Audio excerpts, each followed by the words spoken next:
yang itu akan bisa digunakan untuk memproduksi kurang lebih 180.000 mobil.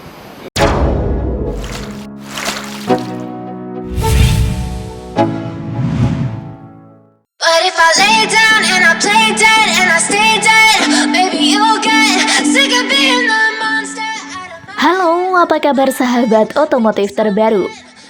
Mobil listrik kali ini menjadi trending topik bagi masyarakat, khususnya di Indonesia. Bagaimana tidak? Hampir dari seluruh pabrikan mulai memproduksi mobil listrik dengan fitur dan teknologi canggih. Hal tersebut lantaran negara kita saat ini akan menjadi raja baterai kendaraan ya guys. Jadi tidak perlu lagi repot-repot order ke luar negeri. Intip mobil listrik terbarunya yuk. Ini dia. Warisan terbaik Jokowi.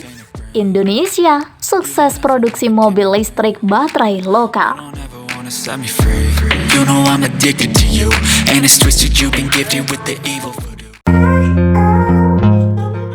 Indonesia jadi raja baterai. Indonesia memiliki impian untuk menjadi raja baterai kendaraan listrik atau electric vehicle atau EV dunia. Namun nyatanya masih banyak pekerjaan rumah yang perlu diselesaikan pemerintah untuk menggapai impian tersebut. Deputi Kerjasama Penanaman Modal Badan Koordinasi Penanaman Modal atau BKPM, Nurul Ikhwan mengatakan bahwa Indonesia masih perlu berkaca kembali pada kemampuan dalam mendatangkan komponen yang diperlukan dalam pembuatan baterai EV.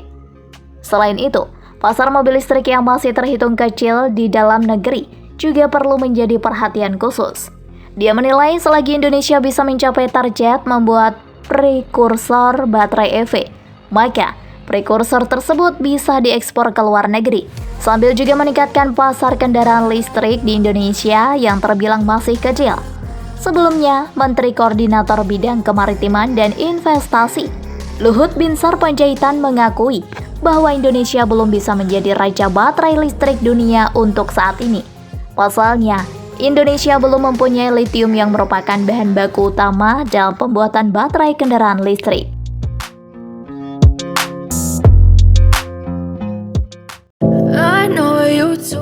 Indonesia kaya nikel.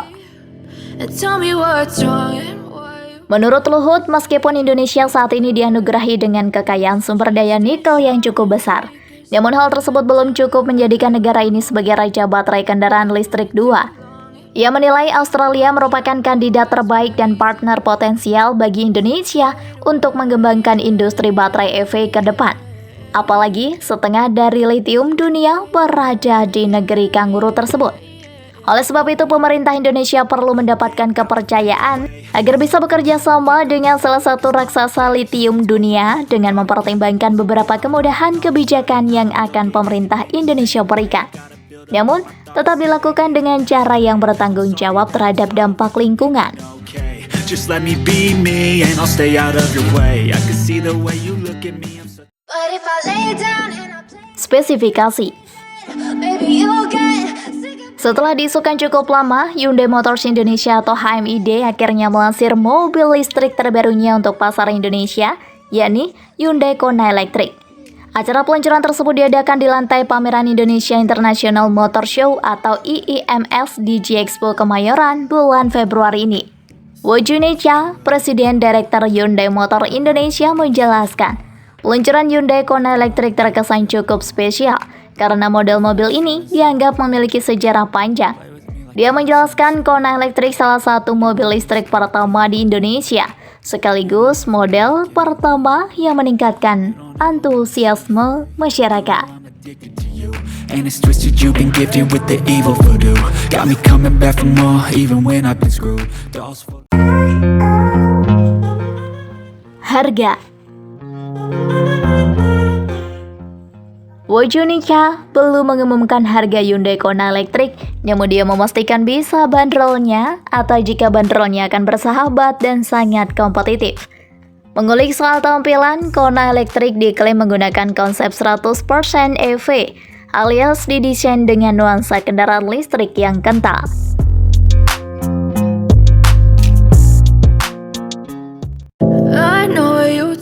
Dimensi. Mobil listrik baru ini punya dimensi layaknya Sport Utility Vehicle atau SUV berukuran kompak. Berukuran kompak, panjangnya 4.350 mm, lebar 1.825 mm, tinggi 1.575 mm, dan wheelbase 2.660 mm. Kona elektrik versi tertinggi akan dibekali baterai 64,8 kWh atau kWh dengan klaim daya jelajah hingga 420 km dalam sekali pengisian daya penuh. Tidak hanya itu, mobil listrik baru ini juga sudah mampu mengisi ulang baterainya dari 10% menjadi 80% dalam 43 menit selama pengisian daya DC. Sebelum lanjut, jangan lupa tekan tombol subscribe dan notifikasi lonceng di bawah ini agar kalian dapat notifikasi video baru dari channel kami, Otomotif Terbaru. But if I lay down and I play dead and I stay, Fitur you'll get sick of being the Fitur lainnya termasuk velg 19 inci, lampu depan LED yang ditingkatkan, sunroof, tampilan head-up, kamera 360 derajat, kamera blind spot, interior kulit, kursi depan, bar pemanas, dan berventilasi, power liftgate, dan banyak lagi. Silhouettes of you are like a taunt. Never really know just what you Baterai model entry level standar ring ditenagai oleh motor listrik 99 kW per 255 Nm dan baterai 48,6 kWh dan dikatakan mampu mencapai jangkauan 370 km dalam pengujian WLTP. Jika dibandingkan dengan motor listrik 100 kW model standar ring sebelumnya, baterai 39,2 kWh dan jangkauan WLTP 305 km. Extend ring sebaliknya telah ditingkatkan dengan motor listrik 150 kW per 255 Nm dan baterai 64,8 kWh dibandingkan model sebelumnya yang memiliki 150 kW per 255 Nm dan 64 kWh. Jarak tempuh uji WLTP adalah 505 km untuk mode reguler dengan velg 17 inci dan 444 km untuk model premium dengan velg 19 inci. Hyundai mengatakan pengisi daya cepat DC 100 kW dapat mengisi tenaga baterai hingga 80% dalam 45 menit. Sedangkan pengisi daya 50 kW dalam mengisi daya hingga 65 menit. Tidak ada peringkat daya maksimum yang ditentukan. Namun, pengujian di luar negeri menunjukkan bahwa perangkat tidak dapat menghasilkan output 100 kW penuh.